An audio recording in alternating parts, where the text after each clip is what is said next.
ಸಂಸ್ಕಾರ ಕೂಡ ನೀನೊಬ್ಬರೇ ಮಾಡಿ ಮುಗಿಸಿದೀಯಲ್ಲಕ್ಕ.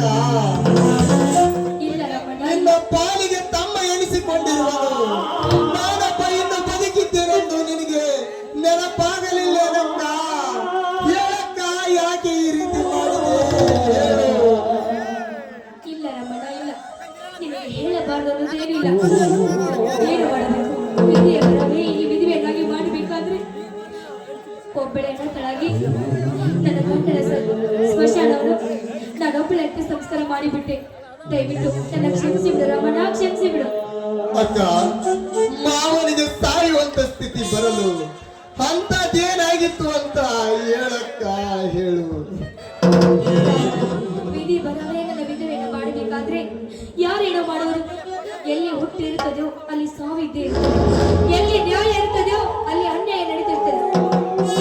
ಆಗುವ ಸಾವನ್ನು ತೊಳೆದು ನಮ್ಮಂತ ಇದ್ರೆ ಇಲ್ಲಿ ನಾವಿಲ್ಲಿ ಬದುಕ್ತಾ ಇಲ್ಲ, ಸ್ವರ್ಗದಲ್ಲಿ ದೇವರಾಗಿ ಬಾಳ್ತಾ ಇದ್ವಿ ನಾವು.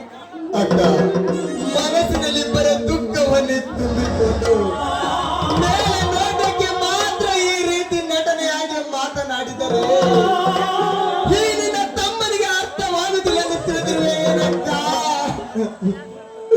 ಇಲ್ಲಕ್ಕ, ಇಲ್ಲ. ನಿನ್ನನ್ನು ಈ ರೀತಿ ನೋಡಲು ನನ್ನಿಂದ ಆಗುತ್ತಿಲ್ಲಕ್ಕ, ನನ್ನಿಂದ ಆಗುತ್ತಿಲ್ಲ.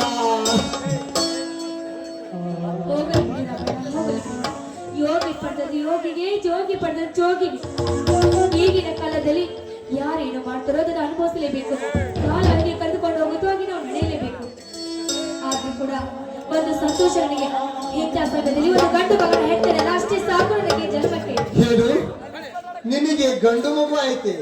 ಏನಕ್ಕ, ಇಂಥ ಸಂತೋಷದ ವಿಷಯವನ್ನಾದರೂ ನನಗೆ ಹೇಳಬಹುದಿತ್ತಲ್ಲ. ಹೋಗಲಿ ಬಿಡು, ಯಾವ ತೊಂದರೆ ಇಲ್ಲದಾಗಿ ಹೆರಿಗೆ ಆಯ್ತಲ್ಲ, ಅಷ್ಟೇ ಸಾಕು ನನಗೆ. ಅದಿರಲಿ ಬಿಡು ರಮಣ. ನಿರ್ಮಲ ಹೇಗಿದ್ದಾಳೆ, ಏನೆಂತ ಏನು ಹೇಳಿಲ್ವಲ್ಲ? ಅಕ್ಕ, ಆಗಿರುವ ಘಟನೆಯ ಬಗ್ಗೆ ಹೇಳಬೇಕೆಂದರೆ ನಿನಗಾಗಿರುವ ಅನ್ಯಾಯವೇ ಸಾಕಾಗಿ ಹೋಗಿದೆ. ಅಂತದ್ರಲ್ಲಿ ನಿರ್ಮಲನ ವಿಷಯ ಹೇಳಿ ನಿನಗೆ ಮತ್ತಷ್ಟು ದುಃಖದಲ್ಲಿ ಹೋಗುತ್ತೆ ಎಂದು ನನಗೆ ತುಂಬಾ ಭಯ ಆಗುತ್ತಿದೆ ಅಕ್ಕ, ನನಗೆ ತುಂಬಾ ಭಯ ಆಗುತ್ತಿದೆ. ಏನಾಯ್ತು ರಮಣ? ಏನಂತ ಬಿಡಿಸಿ ಹೇಳಿ ರಮಣ, ಏನಾಯ್ತಂತ? ಅಕ್ಕ, ಈ ಹೆರಿಗೆಯ ಸಮಯದಲ್ಲಿ ಅದೇನೋ ತೊಂದರೆಯಾಗಿ ಒಂದು ಹೆಣ್ಣು ಮಗುವಿಗೆ ಜನ್ಮ ನೀಡಿ ನಮ್ಮನ್ನೆಲ್ಲ ಆಗಲಿ ಹೋದಳಕ್ಕ, ನಮ್ಮನ್ನೆಲ್ಲ ಆಗಲಿ ರಾಮಣ್ಣ, ಏನ್ ಹೇಳ್ತಾ ಇದೀಯ ನೀನು? ನಿರ್ಮಲ ಸತ್ತು ಹೋದಳೆ? ತಾಯಿ ಶಂಕರಿ, ಯಾಕೆ ಯಾಕೆ ನಮ್ಗೆ ಮೇಲಿಂದ ಮೇಲೆ ಕಷ್ಟ ಕೊಡುತ್ತಿರವೆ? ಯಾಕೆ ದೇವ್ರೆ, ನಾವು ಬದುಕಿರೋದು ನಿನಗೆ ಇಷ್ಟ ಇಲ್ಲವೇ? ಹೇಳು ತಾಯಿ, ಹೇಳು. ಸಮಾಧಾನ ಮಾಡಿಕೋ ಅಕ್ಕ, ಸ್ವಲ್ಪ ಸಮಾಧಾನ ಮಾಡಿಕೋ. ಆಸರೆ ಆಗಿರುವ ನಿನ್ನ ಗಂಡನೇ ತೀರಿ ಹೋದ ಮೇಲೆ ಇನ್ನು ಮುಂದೆ ಈ ಮಕ್ಕಳನ್ನು ನೋಡಿಕೊಳ್ಳುವರು ಯಾರು? ನನಗಿದ್ದ ಒಬ್ಬ ಹೆಂಡತಿ ಕೂಡ ಸತ್ತು ಹೋದಳು. ಇನ್ನು ಮುಂದೆ ಈ ಮಕ್ಕಳನ್ನು ನಿನ್ನನ್ನು ನೋಡಿಕೊಳ್ಳುವ ಭಾರ ನನ್ನದಕ್ಕ, ನನ್ನದು. ಹೋಗ್ಲಿ ಬಿಡು ರಮಣ, ನಿನ್ನ ಮಗಳನ್ನು ಇಲ್ಲೇ ಕರೆದುಕೊಂಡು ಬಾ. ಎಲ್ಲರೂ ಒಟ್ಟಿಗೆ ಸಂಸಾರ ನಡೆಸಿದ್ರಾಯ್ತು. ಸರಿ ಅಕ್ಕ, ನಾನು ಬರುತ್ತೇನೆ. ಪಾಪ ರಾಮಣ್ಣ ಚಿಕ್ಕ ವಯಸ್ಸಿನಲ್ಲಿ ಹೆಂಡತಿಯನ್ನು ಕಳೆದುಕೊಂಡು ಪಡುಬಾದ ಕಷ್ಟನೂ ಪಡ್ತಾ ಇದ್ದಾನೆ. ಶಂಕರಿ, ಇನ್ನು ಮೇಲಾದ್ರೂ ಈ ನಮ್ಮ ಸಂಸಾರಕ್ಕೆ ಯಾವ ತೊಂದರೆ ಬರದ ಹಾಗೆ ಕಾಪಾಡು ತಾಯಿ, ಕಾಪಾಡು.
ಸರೋಜ ಸರೋಜ ಯಾರು?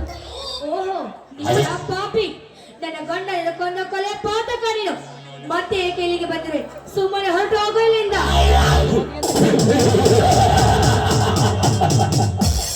ಹೊರಟು ಹೋಗಲು ಬಂದಿಲ್ಲ ಸರೋಜ, ಅವರಿಂದ ಗಂಡ ಮಾಡಿರುವ ಸಾಲವನ್ನು ಕೇಳಲು ಬಂದಿರುವೆ.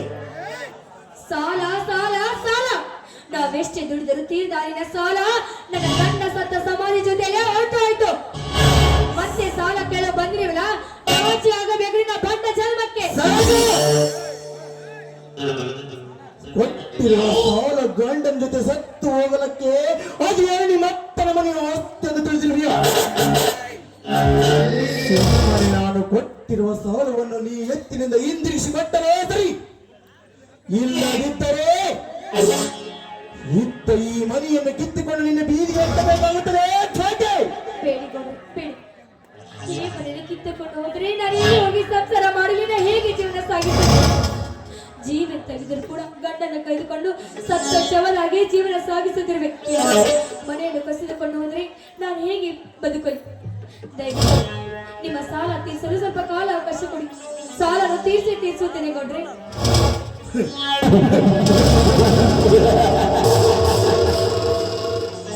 ಸರೋಜ, ಗಂಡು ಎನಿಸಿಕೊಂಡಿರುವ ನಿನ್ನ ಗಂಡನಿಂದಲೇ ತೀರಿಸಲಾಗದ ಸಾಲವನ್ನು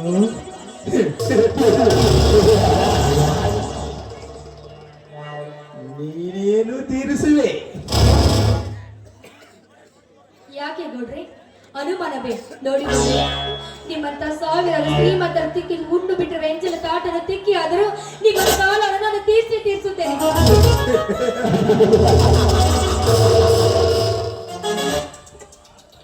ಪಾಪ, ನಿನಗೀಗ ಬಂದಿರುವ ಪ್ರಸ್ತುತಿಯನ್ನು ನೋಡಿದರೆ ನನ್ನ ಕರುಳಿ ಕಿತ್ತುಕೊಂಡು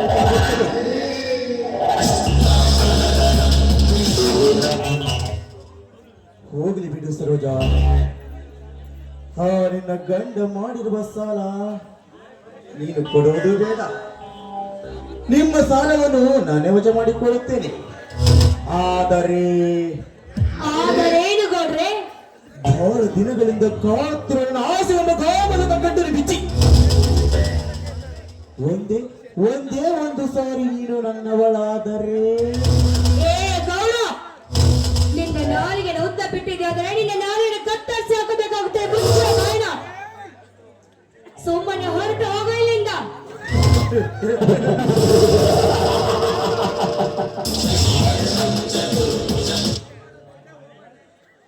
ಮಾಗಿದ ಹಣ್ಣು ತಿನ್ನಲು ಮಾಲಿಗಿನ ಇಲ್ಲ ಅಂದ ಮೇಲೆ ಆ ಹಣ್ಣು ಕೆಟ್ಟು ಕೊಳಿತು ಹೋಗುತ್ತದೆ. ಆದರೆ ಕೆಡುವ ಮೊದಲೇ ಆ ಹಣ್ಣನ್ನು ಹಸಿದವನಿಗೆ ಕೊಟ್ಟರೆ ಅವನು ಹಸಿವಾದರೂ ತೀರಿ ಹೋಗಿ ಕೊಟ್ಟವನಿಗೆ ಕೂಡ ತೃಪ್ತಿಯಾದರೂ ಸಿಗುತ್ತದೆ. ಏನಂತೀಯ? ಈ ಮಾಗಿದ ಹಣ್ಣನ್ನು ತಿಳಿದುಕೊಳ್ಳಬೇಡ. ಈ ಹಣ್ಣು ಸರ್ಪ ಕಚ್ಚಿದ ಹಣ್ಣು. ನೀನೇನ ತಿಂದ ತಕ್ಷಣವೇ ರಕ್ತ ಕಾರಿಸಲ್ಲ ಎಚ್ಚರ.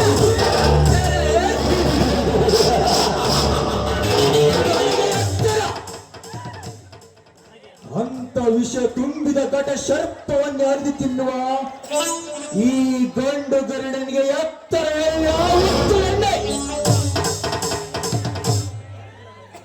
ಇಲ್ಲದ ಹರಿಕತೆಯನ್ನು ಬಿಟ್ಟು ಸುಮ್ಮನೆ ನನ್ನವನಾದರೆ ಸರಿ, ಇಲ್ಲದಿದ್ದರೆ ಬಲವಂತವಾಗಿ ಎಳೆದುಕೊಂಡು ಹೋಗಿ ಕುಕ್ಕಿ ತಿನ್ನಬೇಕಾಗುತ್ತದೆ. ಕುಕ್ಕಿ ತಿನ್ನಲು ಇದೇನ ಹಕ್ಕಿ ಮರಿದು ತಿಳಿದುಕೊಂಡಿರೋ ನಾಯಿ. ಈ ಗಂಡು ನಾಡಿನಲ್ಲಿ ಗಂಡು ಗಚ್ಚು ಹಾಕಿಕೊಂಡು ಹುಟ್ಟಿರುವ ಗಂಡುಗಳ ಗರತಿಗಳು ನಾನು. ನಿನ್ನ ಹಾಗೆ ಪರರಿಗೆ ಹಣ ಕೊಟ್ಟು ಅವರೊಂದಿಗೆ ಮಲಗುವ ಗಂಡು ನಾಯಿ ಅಲ್ಲ ನಾನು.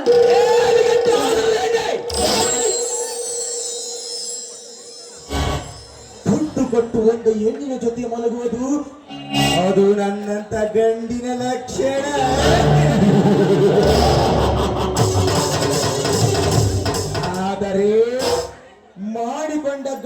ಮುಟ್ಟಲು ಬಂದರೆ ಅವನಿಗೆ ಮುಟ್ಟಿನ ಮೇಲೆ 3 ದಿನ ನಿಂಡಿಟ್ಟು ಮಲಗುವ ನಿನ್ನಂತ ಹೆಣ್ಣನಾಗಿರುವಾಗ ಇನ್ನಂತ ನನ್ನ ಗಂಡು ನಾಯಿಗಳು ಇದ್ದೇ ಇರ್ತಾವೆಂದು ಯಾವತ್ತಿಗೂ ಮರೆಯಬೇಡ. ಎಷ್ಟು ತಿಳಿಸಿ ಹೇಳಿದರೆ ತಿಳ್ಕೊಳ್ಳುವ ಹೆಣ್ಣು ನೀನಲ್ಲ ಅಂದಾಗ ನಿನಗೆ ಬಲತ್ಕರವೇ ಸರಿ.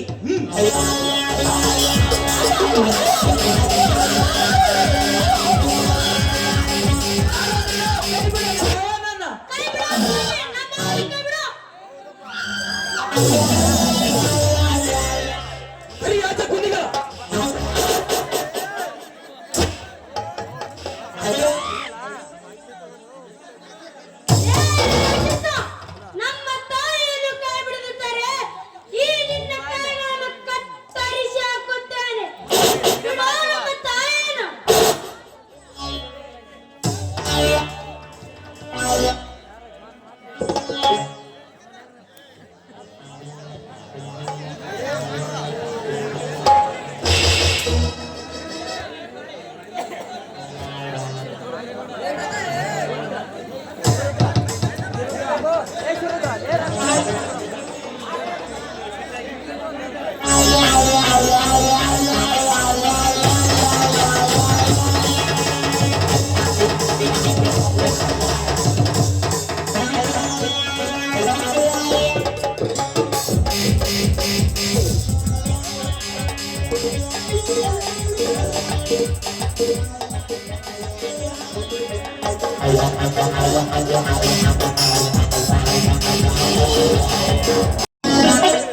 ಇನ್ನು ತಾಯಿಯ ಹಾಲನ್ನು ಕುಡಿದಿರುವ ತುಟಿಗಳ ಒಣಗದ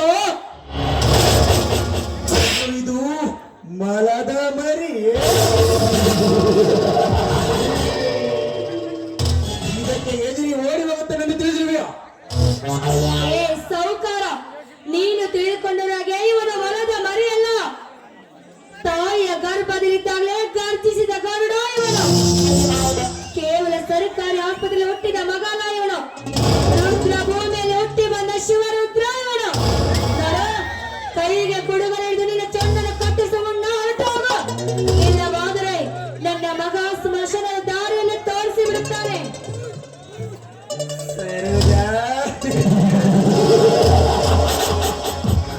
ಮಕ್ಕಳನ್ನು ಬಿಟ್ಟು ಈ ಬೈರೇಗೌಡರನ್ನು ಎದುರಿಸಿದರೆ ಪಾಪ.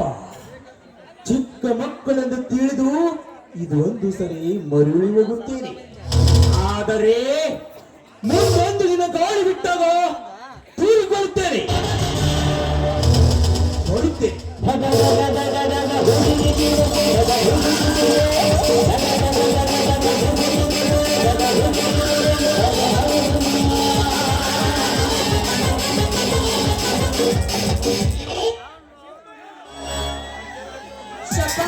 ಶಬ್ಬಾಸ್. ಹುಲಿಯ ಹೊಟ್ಟೆಯಲ್ಲಿ ಹುಲಿ ಅಟ್ಟು ತಂದು ನೀನು ನಿರೂಪಿಸಿ ಬಿಟ್ಟೆ. ನಿನ್ನ ಹೆಂಡತಿಗೂ ನನ್ನ ಜನ್ಮ ಸ್ವಾರ್ಥವಾಯ್ತು ಮಗನೇ.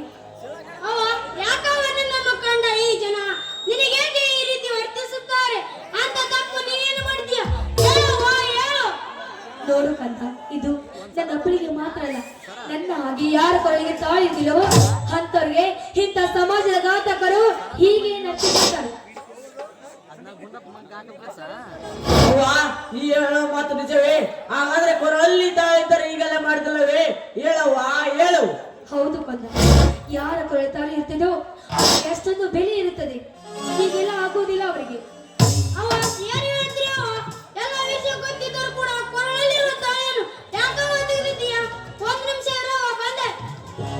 ಶಿವರುದ್ರ, ಇಲ್ಲಿ ಹೋಗ್ತಾ ಇದ್ದ ಶಿವರುದ್ರ?